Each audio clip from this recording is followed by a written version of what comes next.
யோகி ஆதித்யநாத் மனநிலையில பாதிக்கப்பட்டு விட்டாரா?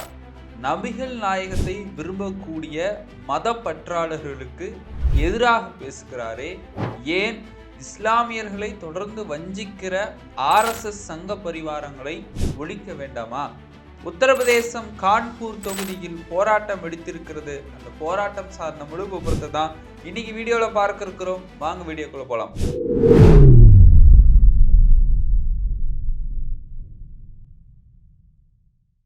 கோபாசே நண்பர்களுக்கு வணக்கம். நான் உங்கள் சின்ன. இது அரசியல் களம். தொடர்ந்து பேசுவோம், உண்மையை உறக்க சொல்வோம்.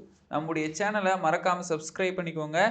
இந்திய அரசியலில் நடக்கக்கூடிய மிக முக்கிய செய்திகளை தொடர்ந்து தொகுத்து வழங்கி கொண்டிருக்கும் கோபாசே அப்படிங்கிற சேனலை உங்க நண்பர்களுக்கும் ஷேர் பண்ணிருங்க. ஐ லவ் முகமது, நான் நபிகள் நாயகத்தை விரும்புகிறேன்.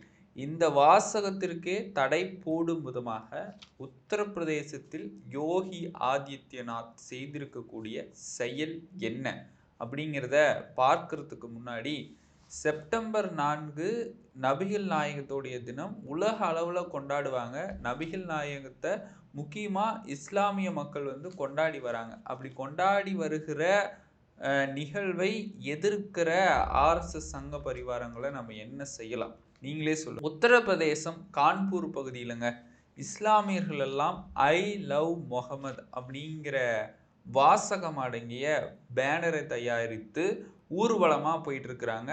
ஒரு சில இடங்கள்ல அந்த பேனரையும் கட்டி வைக்கிறார். இதை பார்த்த சங்க பரிவாரங்களுக்கு என்ன ஆச்சுன்னு தெரியல. என்ன சொல்லியிருக்கிறாங்க, இந்துக்கள் அதிகமாக வாழுகின்ற பகுதியில இஸ்லாமியர்கள் இது போன்ற ஊர்வலங்கள் செல்றது எங்களுக்கு பிடிக்கலன்னு அதே நாள்ல கிட்டத்தட்ட 1000 இஸ்லாமியர்களை கைது பண்ணியிருக்கிறாங்க. அதே நாள்ல 30 பேர் மேல FIR போட்டிருக்கிறார்கள்.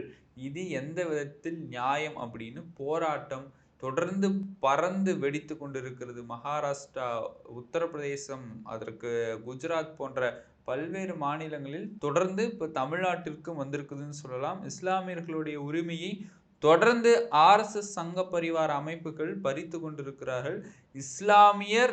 இஸ்லாமிய இந்து பிளவுவாத பிரச்சனையை தொடர்ந்து RSS உருவாக்கி கொண்டிருக்கிறாங்க அப்படிங்கிறது தான் உண்மை. இப்ப ஐ லவ் முகமது அப்படிங்கிற வாசகம் இந்திய அளவில் பெருமளவில் பரவி ஐ லவ் முகமது அப்படிங்கிற வாக்கியம் தான் இந்திய அளவில் முதலிடத்தில் இருக்கிறது. அனைவரும் பேசக்கூடிய ஒரு பொறுமையாக இருக்கிறது. அந்த அளவிற்கு என்ன உத்தரப்பிரதேசத்துடைய முதலமைச்சர் யோகி ஆதித்யநாத் என்ன பேசியிருக்கிறார் அப்படின்னு பார்த்தோம்னா, புதுசா இஸ்லாமியர்கள் இந்த மாதிரியான நிகழ்வுல கொண்டு வராங்க. அந்த நிகழ்வை நாங்கள் அறவே ஒழிப்போம், தடை செய்வோம். அதாவது அந்த நிகழ்வை அறவே ஒழிப்போம், தடை செய்வோம், அதற்கு அனுமதி கொடுக்க மாட்டோம் அப்படிங்கிற மாதிரி பேசிவிட்டு கூடுதலாக இன்னொரு விஷயத்தை பதிவு பண்றாரு. வரும் தலைமுறையினர் கூட மறக்க முடியாத அளவுக்கு தண்டனையை கொடுப்போம் அப்படிங்கிற மாதிரி யோகி ஆதித்யநாத் அவர்கள் பேசியிருக்கிறாரு. இது மட்டும் இல்லாம இந்தியா அப்படிங்கிற நாடை இஸ்லாமிய நாடாக மாற்றுவதற்கு முயற்சி செய்வாங்கல்ல, அவங்களை எல்லாம் நாங்கள் தடுப்போம் அப்படிங்கிற மாதிரி இஸ்லாமிய மக்களை பார்த்து யோகி ஆதித்யநாத் பேசியிருக்கிறார். இல்லை இதை இவர் பேசியிருக்கிறார். இதை நம்ம விவாதத்துக்கு உள்ளாக்கணும்னா, இந்தியா அப்படிங்கிற நாடு மதசார்பற்ற நாடு, ஜனநாயக நாடு. இந்தியா நாடை இந்துத்துவ நாடா மாத்துறதுக்கு தான் சங்க பரிவாரங்கள் வேலை செய்யறாங்களா, இல்லை இஸ்லாமியர்கள் இஸ்லாமிய நாடா மாத்துறதுக்கு வேலை செய்யறாங்களா? யாருமே அப்படி செய்யல. ஆனா யோகி அவர்கள் பேசின விஷயம் சர்ச்சையை ஏற்படுத்தி அங்க போராட்டம் வெடிக்க தொடங்கி இருக்கு. இஸ்லாமியர்கள் எல்லாம் ஏற்கனவே இஸ்லாமியர்களுடைய வாக்கு வங்கிகள் பாஜகவிற்கு குறைவு. இப்படி குறைவா இருக்கின்ற பட்சத்தில் மேலும் மேலும் இஸ்லாமியர், கிறிஸ்தவர்கள் இவங்க 3 மதத்துக்கும் பிளவு ஏற்படுத்துற மாதிரி ஒரு போராட்டத்தை தொடங்கிட்டு இருக்கிறாங்க. அதை நாம் கண்காணிக்க வேண்டும். RSS முதல்ல ஒழிக்க வேணுங்க. அப்பதான் இந்தியா அப்படிங்கிறது முன்னேறும். தொடர்ந்து மதங்களுக்கிடையே மதத்தை வைத்து அரசியல் செய்து கொண்டு மதங்களுக்கிடையே பிளவுபடுத்திட்டு இருக்கிறாங்க. அப்படியாக தான் இந்த செய்தியை நம்ம பார்க்க வேண்டியது இருக்கு. இப்ப இந்தியாவுடைய அரசியல் அமைப்பு என்ன சொல்லுது? இந்தியாங்கிறது ஜனநாயக நாடு, மதசார்பற்ற நாடு. இந்தியாவுடைய அரசியல் அமைப்பு கொடுத்திருக்கிற மத சுதந்திரத்திலேயே யோகி ஆதித்யநாத் அவர்கள் கை வைக்கிறார். எந்த விதத்துல நியாயம்? இப்ப எனக்கு இந்த மதம் முடிக்குதுன்னா நான் இந்த மதத்தோடைய விழாவை கொண்டாடுவேன். இஸ்லாமிய மதம் பிடித்தவர்கள், அந்த நம்பிக்கையை ஏற்றுக்கொண்டவர்கள் அந்த விழாவை கொண்டாடுறாங்க. அதில் இவருக்கு என்ன மனநல பாதிக்கப்பட்ட ஒரு மாதிரி பேசிக்கிட்டு இருக்கிறாரு. இது எந்த விதத்தில் நியாயம்னு இப்போ எதிர்க்கட்சிகள் கடுமையான குற்றச்சாட்டை எழுப்ப தொடங்கி இருக்கிறார்கள். அது மட்டும் இல்லாமல் இப்போ நான் ஒரு இஸ்லாமியர்னு கூட வச்சுக்கோங்க, ஐ லவ் முகமதுன்னு சொல்கிறதுக்கு எனக்கு உரிமை இல்லையா?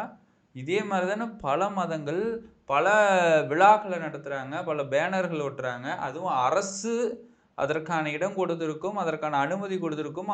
அந்த இடங்களில் இந்து பண்டிகையாக இருக்கட்டும், கிறிஸ்துவ பண்டிகையாக இருக்கட்டும், முஸ்லீம் பண்டிகையாகட்டும் இருக்கட்டும், அந்தந்த இடங்களில் அந்தந்த விழாக்களுக்கான பேனர்கள் ஒட்டப்படுகிறது.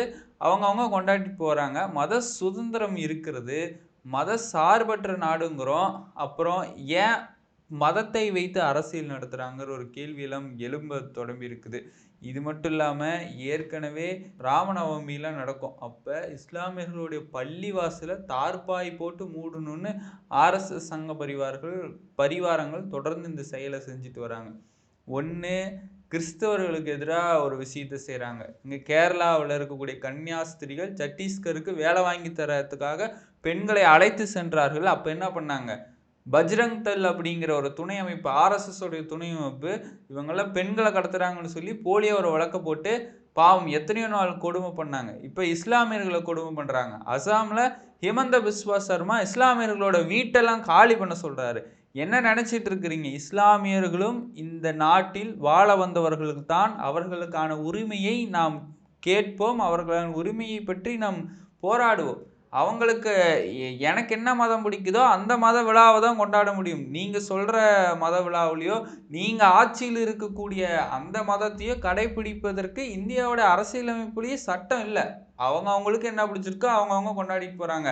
ஆனால் யோகி ஆதித்யநாத் மனநிலை பாதிக்கப்பட்ட ஒரு மாதிரி அதை நாங்கள் அனுமதிக்க மாட்டோம், இதை பண்ண மாட்டோம், அதை பண்ண மாட்டோம்னு பேசிகிட்டு இருக்கிறாரு. இது எந்த விதத்தில் நியாயம் அப்படின்னு தான் எதிர்கட்சிகள் கேள்வி எழுப்புறாங்க. ஆனால் எங்கெங்கெல்லாம் பாஜக ஆளுதோ அங்கே தாங்க இந்த மாதிரியான வன்முறை போராட்டங்கள்லாம் வெடிக்குது. மணிப்பூரில் வெடிச்சிச்சு, லடாக்கில் வெடிச்சிச்சு, குஜராத்தில் இந்துக்கள் மட்டும் தான் கலந்துக்கணும்னு ஒரு சட்டத்தை போட்டாங்க.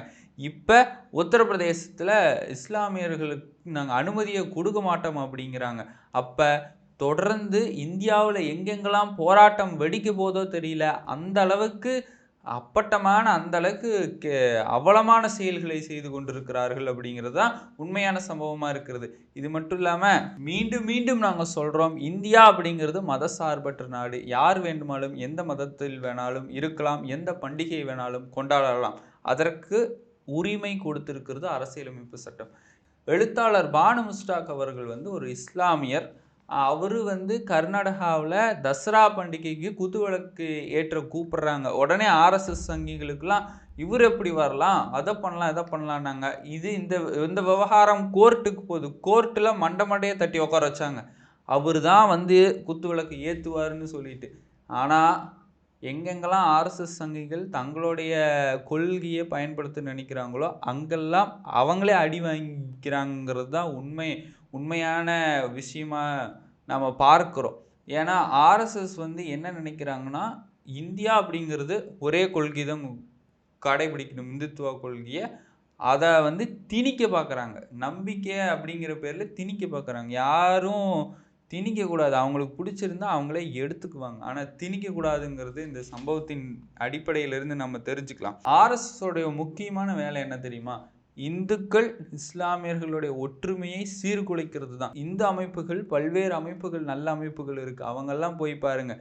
ரம்ஜான் பண்டிகைகளை இந்துக்கள் சமைத்து அந்த ஒற்றுமையை சகோதரத்துவத்தை வெளிப்படுத்தி கொண்டு இருக்கிறார்கள். அதே மாதிரி தான் இந்துக்கள் பண்டிகையில் இஸ்லாமியர்கள் கலந்து கொண்டு சகோதரத்துவ ஒற்றுமையை வெளிப்படுத்தி கொண்டு இருக்கிறார்கள். இதை இரண்டையும் பிரிக்க நினைக்கிறாங்க ஆர்எஸ்எஸ் சங்க பரிவாரங்கள். ஆனால் அதை எதிர்த்து நம்ம போராடுவோம். ஆனால் இப்போ ஐ லவ் முகமது, நான் நபிகள் நாயகத்தை விரும்புகிறேன் அப்படிங்கிற வாசகம் இந்திய அளவில் பரவி இருக்கிறது. அதற்கு காரணம் யோகி ஆதித்யநாத் அவருங்க பேசக்கூடிய அந்த விஷயம்தான். இஸ்லாமியர்கள் நபிகள் நாயகத்தை விரும்புவது வழக்கம். ஆண்டுதோறும் இவ்விழாவை கொண்டாடுவது வழக்கம். வழக்கத்திற்கு மாறாக இப்போது ஆட்சியில் இருக்கக்கூடிய யோகி ஆதித்யநாத் அவர்கள் சொன்னது எந்த விதத்தில் நியாயம் கிடையாது. அவர் மன்னிப்பு கேட்க வேண்டும். இல்லை இஸ்லாமியர்கள் இப்போ இப்போ இஸ்லாமியர்கள் மேலே எஃப்ஐஆர் போட்டிருக்கிறாங்க 30 பேர்கிட்ட. ஆனால் ஆர்எஸ்எஸ் இந்த மாதிரியான போராட்டங்கள் நடத்தினாலும், ஆர்எஸ்எஸ் இந்த மாதிரி ஊர்வலம் செய்தாலும் இஸ்லாமியர்கள் இந்த மாதிரியான விஷயத்தை செய்கிறாங்களா, இல்லை கிறிஸ்தவர்கள் தான் இந்த மாதிரி விஷயத்தை செய்கிறாங்களா? ஏன் இஸ்லாமியர்கள் கிறிஸ்தவர்கள் மட்டும் இந்த மாதிரியான விழாக்கள் பண்டிகைகளில் பங்கெடுத்தா ஆர்எஸ்எஸ்க்கு எங்கிருந்து வந்துச்சு அப்படின்னு எதிர்க்கட்சிகள் கேள்வி எழுப்புறாங்க, மக்கள் குற்றம் சாட்டுறாங்க. அதனால ஆர்எஸ்எஸ் என்னைக்கு இந்தியாவிலிருந்து தடை செய்யப்பட்ட அமைப்பாக மாறுகிறதோ அன்னைக்கு தான் இந்தியா முன்னேறும் என்று அப்போதைய தலைவர்களே சொல்லி வச்சுட்டு போயிருக்கிறாங்க. ஏற்கனவே 2 முறை கிட்ட தடை செய்யப்பட்டிருக்கிறார். அப்பவும் தன்னுடைய ஆதிக்கத்தை அடக்குமுறையை தொடர்ந்து செய்து கொண்டிருக்கிறார்கள். ஆனால் அது ஒருபோதும் நிலைக்காது என்று சொல்லிக்கொண்டு இந்த வீடியோவை நீங்கள் ஃபுல்லாக பார்த்துருந்தீங்கன்னா உங்களுடைய இஸ்லாமிய நண்பர்களுக்கெல்லாம் ஷேர் பண்ணுங்க, அனைத்து நண்பர்களுக்குமே ஷேர் பண்ணுங்க. இந்த விஷயம் உலக அளவில் தெரிய வேண்டும். தொடர்ந்து நம்ம அவங்களுடைய உரிமைக்காக போராடுவோம். தொடர்ந்து கோபாசையுடன் இணைந்திருங்கள். மீண்டும் ஒரு அரசியல் களத்தில் நான் உங்களை சந்திக்கிறேன். அதுவரை உங்களிடமிருந்து விடைபெறுவது நான் உங்கள் சின்னா.